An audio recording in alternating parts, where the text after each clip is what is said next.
Hey everybody, welcome back to another thrilling episode. Tonight we're diving into the wild world of international trade. Now I know what you're thinking, trade? Really? But trust me, it's a lot more fascinating than it sounds. It's more exciting than it sounds, I promise. Imagine a world where countries are like kids in a playground, swapping their favorite toys. Only in this case, the toys are goods and services that keep our economies humming. It's basically countries swapping goods and services like they're trading Pokemon cards, but instead of Charizards, it's car parts and avocados. Picture this. One country sends over a shipment of shiny new car parts, while another sends back crates of delicious avocados. Now you might be thinking, John, trade agreements? That's drier than a saltine cracker convention. And normally I'd agree, but stick with me because there's a twist in the tale. But things are heating up down south, and Mexico's throwing some serious shade at the North American auto industry. It's like a plot twist in your favorite drama series. See, for decades, American car companies have been setting up shop in Mexico, drawn in by lower labor costs and looser regulations. It's been a win-win situation for them, allowing them to produce cars more cheaply and efficiently. It's been a sweet deal for them, churning out cars on the cheap and shipping them back north for a tidy profit. Imagine a conveyor belt of cars rolling off the assembly line and heading straight to the US market, but hold your horses because Mexico's decided they're not content just being the assembly line of North America anymore. They're stepping up their game and aiming for a bigger piece of the pie. They're changing the game, and the American auto industry might be in for a bumpy ride. It's like a road trip where you suddenly hit a detour sign, unexpected and challenging. Let's rev our engines and find out why. Buckle up, because this journey through the twists and turns of international trade is just getting started. From trade agreements to economic strategies, there's a lot more under the hood than meets the eye. So, stay tuned as we explore how these changes could impact not just the auto industry but the global market as a whole. It's a high-stakes game, and every move counts. We'll also take a look at the innovations and future trends that could reshape the landscape. From electric vehicles to autonomous driving, the future of the auto industry is full of possibilities. And it's not just about cars. The ripple effects of these changes could influence other sectors too. So, whether you're a car enthusiast or just curious about global trade, there's something here for everyone. Remember, in the world of international trade, every decision has far-reaching consequences. It's a complex web of relationships and strategies, and we're here to untangle it for you. Thanks for joining us on this journey. Don't forget to like, subscribe, and hit the bell icon for more deep dives into the fascinating world of global trade. See you next time. So, what's Mexico up to these days? You might be surprised to learn that our southern neighbor is making some bold moves. Well, they've been quietly rolling out a series of trade policies and restrictions that have the North American auto industry sweating like a sinner in church. These changes are not just minor tweaks, they're shaking the very foundation of how business is done. We're talking stricter rules of origin, making it harder for cars assembled in Mexico to qualify for tariff-free trade under NAFTA 2.0, or whatever they're calling it these days. This means that more of the car's components need to be sourced locally, which is a significant shift from the previous, more lenient regulations. They're also throwing some weight around on labor standards, demanding better wages and working conditions for Mexican workers.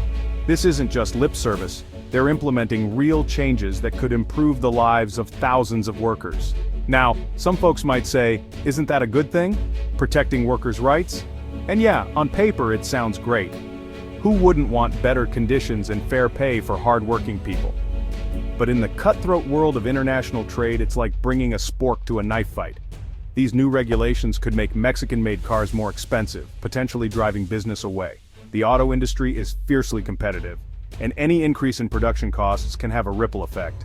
Companies might start looking elsewhere for cheaper labor, which could hurt Mexico in the long run. These changes are a clear signal from Mexico. They're not playing around anymore. They're stepping up their game and making it known that they want to be taken seriously on the global stage. They're done being the low-cost labor pool for American car companies. This is a bold move, and it shows that Mexico is ready to redefine its role in the global economy. They want a bigger piece of the pie, and they're not afraid to shake things up to get it. This could be the beginning of a new era for the Mexican auto industry, one where they are not just participants, but leaders.